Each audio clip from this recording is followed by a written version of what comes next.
दिन भर देख रहे हैं आप और मैं आत्मजा आपके साथ।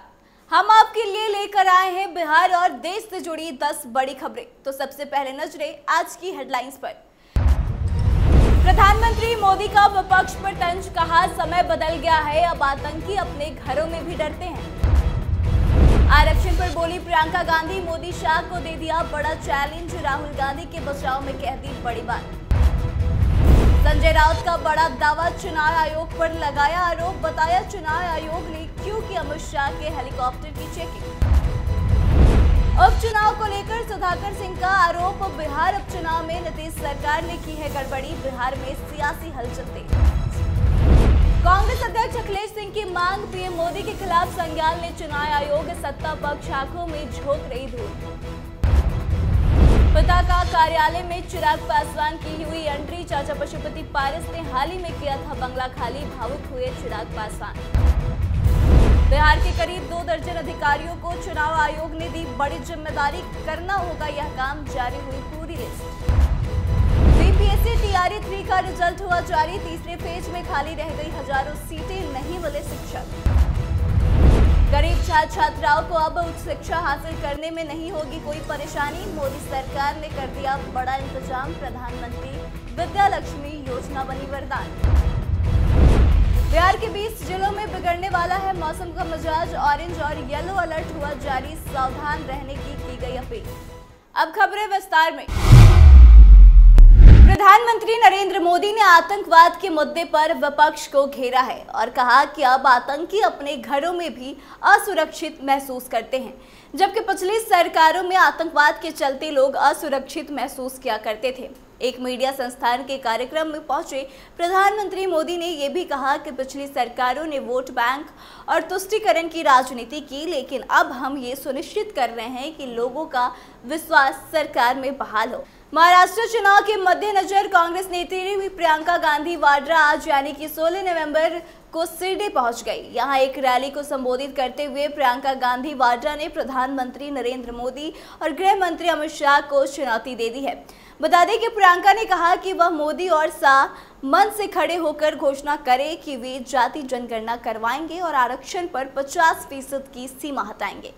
प्रियंका गांधी ने यह भी कहा कि भाजपा वाले कहते हैं कि मेरा भाई आरक्षण के खिलाफ है। वह व्यक्ति जो मणिपुर से मुंबई तक पैदल चला और न्याय की मांग की, उसके लिए ऐसी बातें करते हैं कि वो आरक्षण के खिलाफ है, जबकि वह कन्याकुमारी से कश्मीर तक न्याय के लिए चला और जातीय जनगणना की मांग की। भाजपा वाले झूठ बोलते हैं क्योंकि वो डरते हैं।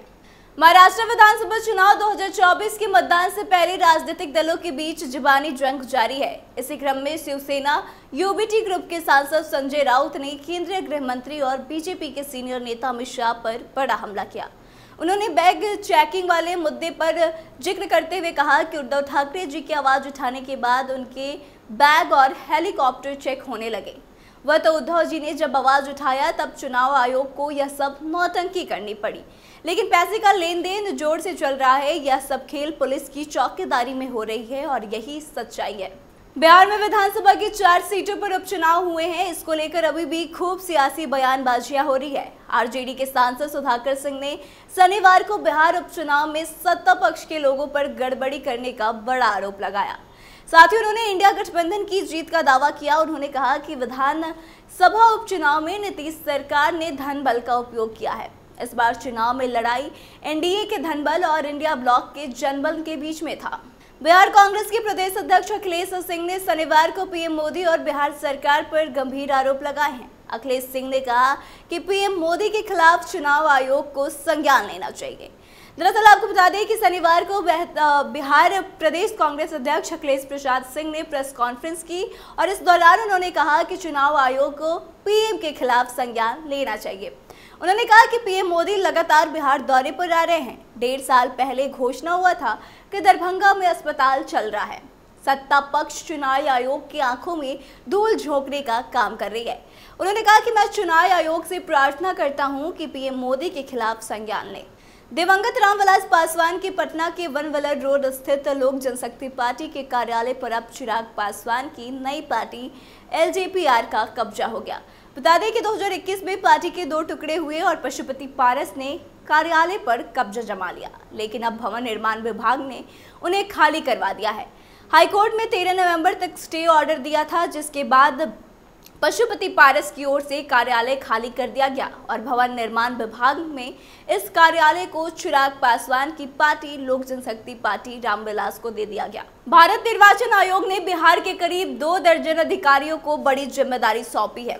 बिहार प्रशासनिक सेवा के 23 अधिकारियों को 2 राज्यों में होने वाली मतगणना के कार्य में लगाया गया है। बता दें कि उप सचिव से लेकर संयुक्त सचिव तक के इन अधिकारियों को ऑब्जर्वर बनाया जाएगा। चुनाव आयोग के निर्देश पर बिहार सरकार के सामान्य प्रशासन विभाग ने इलेक्शन कमीशन को इन अधिकारियों की लिस्ट सौंप दी है। झारखंड और महाराष्ट्र के विधानसभा चुनाव का मतगणना 23 नवंबर को होना है। ऐसे में आने वाले 21 नवंबर तक इन अधिकारियों को रिपोर्ट करना होगा। बिहार लोक सेवा आयोग की तरफ से कल तीसरे चरण की शिक्षक भर्ती परीक्षा का रिजल्ट जारी किया गया। इस रिजल्ट में सबसे बड़ी बात देखने को यह मिली कि जितनी वैकेंसी थी उससे भी कम संख्या में शिक्षक इस परीक्षा में सफल हो पाए हैं। दरअसल बिहार लोक सेवा आयोग की तरफ से 44,478 पदों पर बहाली निकली थी, जबकि इस परीक्षा में सफल हुए अभ्यर्थियों की कुल संख्या 38,900 है, यानी कि अभी भी 5,578 पद खाली रह गए। कितने पदों के लिए कोई भी योग्य शिक्षक नहीं मिल पाए। इसको लेकर परीक्षा का आयोजन 19 से 22 जुलाई तक राज्य भर में निर्धारित विभिन्न केंद्रों पर किया गया था।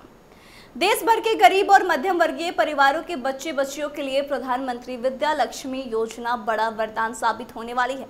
देश के आर्थिक रूप से कमजोर परिवार के बच्चे जो पैसे की तंगी के कारण उच्च शिक्षा हासिल करने से वंचित रह जाते थे, उनके सपने दम तोड़ देते थे। अब ऐसे गरीब बच्चों के लिए केंद्र सरकार ने बड़ी पहल करी है।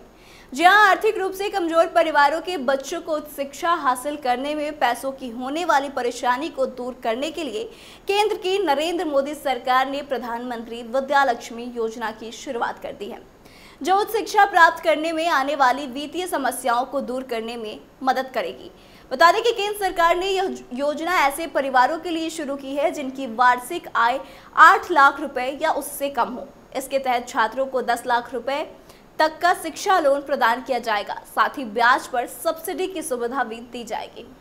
राजधानी पटना समेत प्रदेश में तेज पछुआ हवा में प्रवाह ने मौसम को बदल दिया है। बीते 24 घंटों के दौरान पटना समेत प्रदेश के अधिसंख्य भागों में अधिकतम व न्यूनतम तापमान में गिरावट दर्ज की गई है। पटना समेत 30 जिलों के तापमान में गिरावट आने से ठंड में वृद्धि हुई है। मौसम विज्ञान केंद्र पटना के अनुसार 12 जिलों के पूर्वी व पश्चिमी चंपारण, गोपालगंज, सिवान, सीतामढ़ी, शिवहर, मुजफ्फरपुर, मधुबनी, दरभंगा, सुपौल, अररिया, किशनगंज में बहुत घना कोहरा को लेकर ऑरेंज अलर्ट, जबकि सारण, वैशाली, समस्तीपुर, सहरसा, मधेपुरा, पूर्णिया और कटिहार में घने कोहरे को लेकर येलो अलर्ट जारी कर दिया गया है। तो आज के इस स्पेशल बुलेटिन में बस इतना ही। आगे की तमाम अपडेट्स के लिए देखते रहे कैपिटल टीवी बिहार। धन्यवाद।